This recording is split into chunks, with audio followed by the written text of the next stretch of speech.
so that's fine. Yeah. So like I said, What follow-up did you do to our conversation on Thursday? On Thursday, the way that our office handles complaints. My question was, on Thursday we talked about Absolutely. whether or not the state's voting system could be compromised, and was it potentially under attack? Absolutely. And We talked about that, right? Yes. Yeah, absolutely. And what have you done to make sure that the governor has declared war against Russia? Right. So, as we discussed on But we did talk about last that. week, absolutely. So, as we discussed last week, the way that our office handles National security issues? yeah, sure. Okay. Sort of all consumer, what we call consumer. You know what I would call it? I would call it citizens.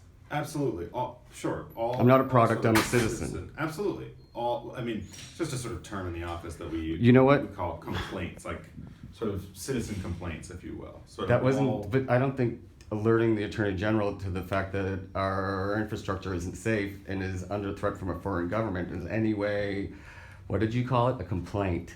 Well, so sorry. I think I don't mean to use a term that's not that's not sufficient. I just mean that's like the internal name we give to documentation. So citizen documentation. It of sort of issues. sounds like I'm talking to more of a robot than I am a human. Well, I certainly don't mean for that to be the case, Paul. I'm just explaining that the way that our office reviews matters is we get documentation, we. Can I ask you another question? Did I Yeah, tell you about the fraud in Lyme research? Yes. And did I bring that to your attention? Yes. Yeah. Yes. Yes, we discussed. And what did you discussed your do about the concerns. doctors who are still practicing medicine who might be lying to patients today? So once again, I think so. So- this might be helpful because it's helpful, I think, for both issues.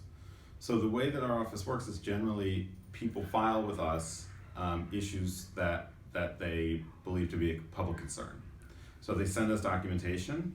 and Okay, don't you think attorneys when a send- person comes here that might be a red alert? If somebody took the effort to show up. Sure, it can. It certainly can And be. when I told you, have you called me back since last Thursday when I raised these issues with you? No, and I'm sorry if that was unclear. The way that our office responds to things is we take in documentation. What about the police officers that abused me over the phone? How it's been done about them at the Bourne Police Barracks, Officer Nassarian and his major, I think it's Lemke. Has that been even addressed at all? So, well, I remember you mentioning that there'd been an issue with. And my with some children and police Judge officers. Menno and him, is that still in a pile somewhere that I you're remember- gonna get to? I remember that you raised those issues. Can I ask you another I would question? say- What yes. did you do anything this weekend? Well, so I think I what's told you most that children helpful- were at risk, didn't I? Absolutely. So what I would say is the most helpful. I would say that you guys are in so deep right now and that a messenger was sent to you and you didn't listen to it. Okay. And it's not red flags, it was serious warnings about the public health. And we talked about the fact that the science that they've been using to deny people care is fraudulent. And Blue Cross and Blue Shield and Harvard Pilgrim and Vanguard and Partners and all those people had their hand in all of this because they didn't check the scientific work that the citizens of this country paid for, correct? And So then I- they turned down care to patients, correct? Based on fraudulent science, right? If the science is fraudulent and insurance companies have used that information to not give people treatment, is that? So Paul, I hear you when you say these things, but as a sort of office, there are some matters that we investigate based upon getting documentation. From members of the So public. children being abused isn't if you knew there was a child who was going to be hit or sexually abused right now, would you go and try and stop that? Well, No, I'm telling you, if you heard there was a kid on Southie that only you knew was going to be abused in 5 minutes and this is where you needed to be, would you get out of here and go? Well, I mean, certainly it sounds like that would be a matter for the police. I mean, I would certainly call 911. If What somebody about was as a in human immediate being? danger. What is your human?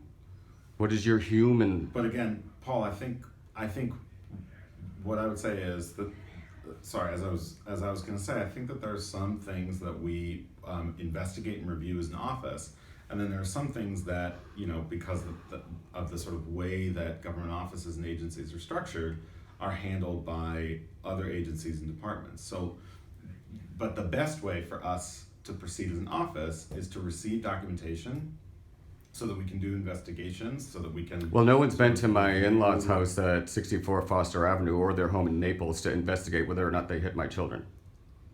Right, so, but Or whether or not the fact that the children's mother didn't make him wear prescribed glasses. And he went to school and all those things. And he potentially has Lyme disease like me, and I sent her the test kits and she never did anything about it. Right. And this is who Judge Menno's leaving children with. So So my question again, would you go absolutely. save that child now, or would you call the police? If the police couldn't be answered, if the police weren't there and it was just up to you, would you like run if you had to? Well, so There was nobody else in the world. What so would you do? Some of these, so it sounds like some of these things, you know, I would say the sort of best way to handle these, the sort of Is that you could have spent the weekend and other people could have spent the weekend going through data and looking to whether or not my allegations were true and alerting the public so- of a safety risk, correct? Well, so one thing, Paul, to understand is this office, you know, sort of. And what office are we in again? We're in the Attorney General's office. Okay. This office doesn't typically represent individuals. I know it We're an represents the office- citizens, and I came Right, to you as a exactly. citizen with a concern for other citizens. Absolutely. So I think, And my question is, their lives were at risk. What did you do about it? so again, we receive material, and that And allows us I to- did ask to- for police to help me get my medicine at Tufts, and you turned me down, correct? I don't. I was just thrown off their property. I need medicine. I was hoping to get an officer to help me go onto the property to get my prescribed medicine, and you said you couldn't do that. Oh, so again, so I'm not entirely aware of. I showed you the video, right? Right. I saw And you that heard me video, tell but I them that I wasn't- need medicine, my medicine. You Yeah, heard all I that, wasn't right? Totally aware of What have you that done about getting me the situation medicine? was. So What have you done to help me as a citizen to get I'm the sorry, medicine? I wasn't totally aware of what that video was in reference. Well, to. I just was in the State House and I almost collapsed. And there's all these Right. people around, and I asked if I could stand there and just cool off because I was coming here. And could I just walk through? Right. And they told me no, I had to go stand outside in the heat. I told them I had a medical problem and I was disabled. And that's on video too. I get that. So I understand that these are museums now, and then the stuff up here, you're so high up in the air that it's gone to your heads. I I certainly hope- am gonna leave now. Okay.